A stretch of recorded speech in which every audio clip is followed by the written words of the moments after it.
Richard Bennett had always been in control. For 78 years, his life was a series of carefully calculated moves. From his early days climbing the corporate ladder in finance to retiring in Asheville to enjoy the Blue Ridge Mountains, every decision Richard made had a purpose. But on this hot summer afternoon, control was the last thing he felt. The air was thick with humidity, and the asphalt radiated heat as Richard stared at the flat tire of his silver luxury sedan. He cursed under his breath. He'd planned his drive along the Blue Ridge Parkway to be peaceful, a way to clear his mind and escape the sterile quiet of his sprawling estate. Instead, he was stranded in the middle of nowhere, with no cell signal and no help in sight. As he leaned against his car, defeated, a figure appeared in the distance. A young girl, maybe 13 or 14, was walking along the shoulder of the road. She wore faded jeans and a plain t-shirt, her braided hair tied back with a bright yellow ribbon. Her confident stride and curious expression were enough to catch Richard's attention. "Got a flat, sir?" she called out, her voice steady and clear. Richard straightened up, startled. Yes. "Seems I do," he replied, his polished accent contrasting with her relaxed tone. Without hesitation, Lila stepped closer, inspecting the tire. "I can help," she said simply. "My grandpa taught me how to fix these." "You got a spare?" Richard blinked, taken aback. "Well, yes, but," before he could finish, Lila had already walked around to the trunk of the car. With practiced ease, she opened it and located the spare tire and jack. "This'll take a minute," she said, rolling up her sleeves. As Richard watched, he felt a mixture of relief and discomfort.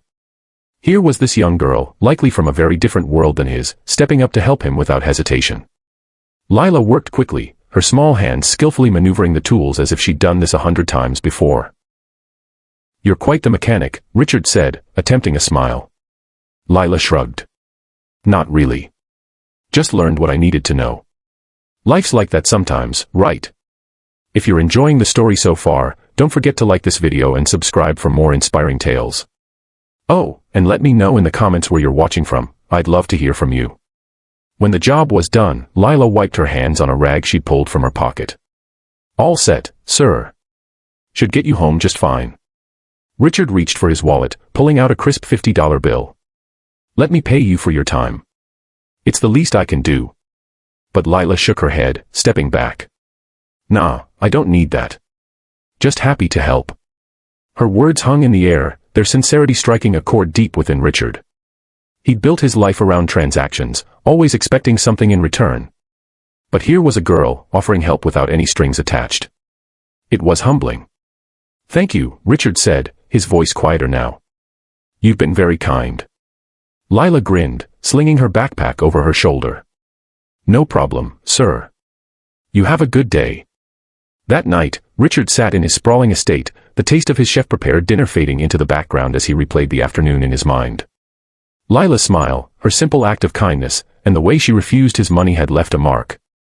For decades, Richard had lived in a world where favors were exchanged for something tangible, money, influence, or recognition. But Lila's selflessness was different. It wasn't transactional, it was human. The thought gnawed at him. Who was this girl? What had shaped her to be so giving in a world where many only looked out for themselves? As he sat in the glow of his ornate chandelier, Richard made a decision. He would find Lila, not to repay her but to understand her. The next morning, Richard traded his tailored suit for a pair of khakis and a simple button-up. Driving his repaired car into the heart of Asheville, he began asking around. At a corner store, a friendly cashier listened to his description of Lila, young girl, maybe 13 or 14. Braided hair, yellow ribbon. Walked the parkway yesterday. The cashier thought for a moment. That might be Lila. She lives with her mom over on Evergreen Lane. Sweet kid. Always helping people out. Evergreen Lane was a modest neighborhood compared to Richard's gated estate. The houses were small but well kept, with colorful flowers lining the porches and children's bicycles scattered on the lawns. It was a world Richard hadn't stepped into for decades, but it felt alive. Finally, he found Lila's home, a small, white house with peeling paint but a welcoming vibe. A woman in her late 30s, wearing an apron dusted with flour, opened the door. Her smile was warm but cautious. "Good morning," Richard began, a bit nervous. "I'm Richard Bennett. Your daughter, Lila, helped me yesterday with a flat tire. I wanted to thank her properly." The woman laughed softly. "That sounds like Lila. Come on in." Inside, the house was cozy. The scent of freshly baked bread filled the air. Lila appeared from a back room, her face lighting up when she saw Richard.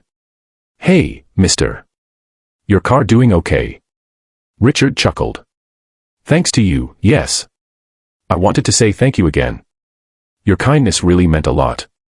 As they sat down for lunch, a simple meal of sandwiches and soup, Richard learned more about Lila and her mother, Sandra. Life hadn't been easy for them. Sandra worked 2 jobs to make ends meet, while Lila often took care of things at home. Yet, their conversation wasn't filled with complaints, it was filled with dreams. "I want to be an architect someday," Lila said, her eyes sparkling.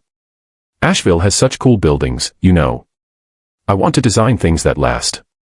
Sandra smiled proudly. She's always drawing in her notebooks. Sketches of houses, bridges, everything. Richard listened, his heart stirring in a way he hadn't felt in years. Here was a family with so little yet so much, a strong bond, big dreams, and a sense of purpose. If you're inspired, like this video and subscribe. And don't forget to share what you're grateful for in the comments below. After lunch, Richard had an idea. "Lila," he said, "how would you feel about learning more about architecture? Hands-on experience." Lila's eyes widened. "That'd be amazing. But, how?" "Well," Richard said, smiling, "your home could use a little work. What if we renovated it together? I can bring in architects and builders I know. You could work with them, learn from them." Sandra hesitated. "Mr. Bennett, that's too much. We can't accept, this isn't charity," Richard interrupted gently. "It's a project. Lila's project.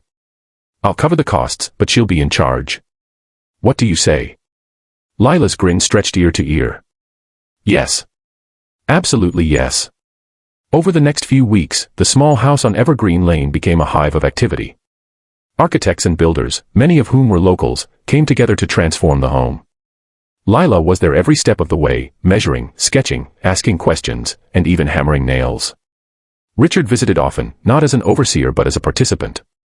He rolled up his sleeves, painted walls, and shared laughs with the crew. For the first time in years, he felt truly connected, not to wealth or status but to people. The renovated house was a masterpiece. It blended modern design with the neighborhood's charm.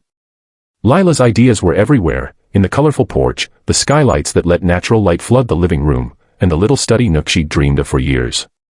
When the project was complete, the neighborhood gathered to celebrate. Lila stood on the porch, beaming with pride. "This isn't just a house," she said.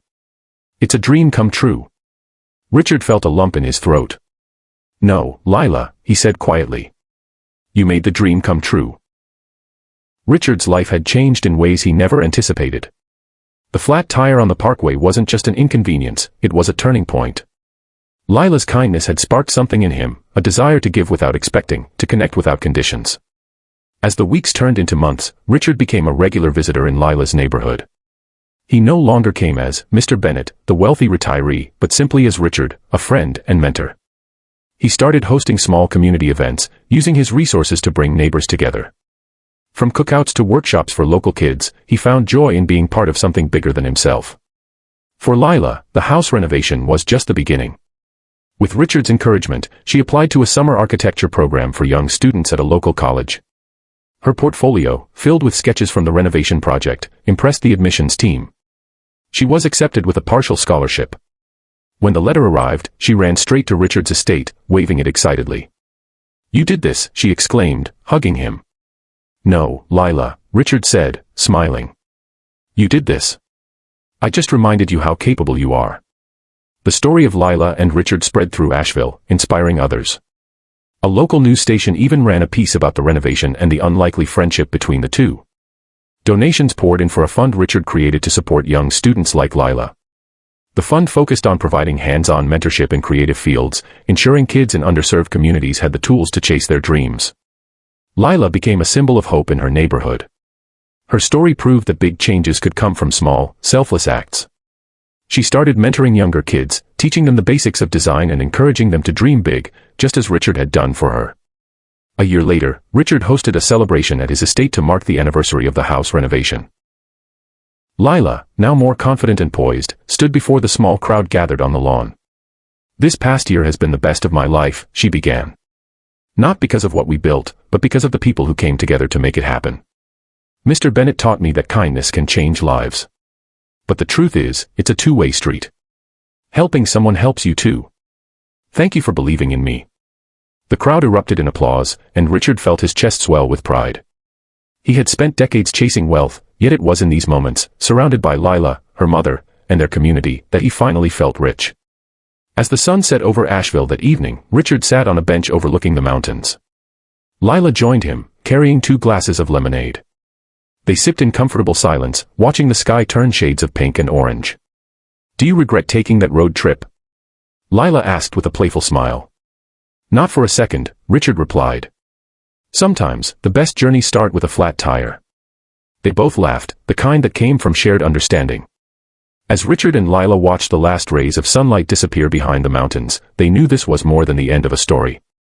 It was the beginning of a legacy, one built not on wealth but on kindness, connection, and the power of dreams. If this story inspired you, don't forget to like this video and subscribe. Share your thoughts in the comments. What's a simple act of kindness you've witnessed that made a difference? And tell us where you're watching from. We love hearing from you.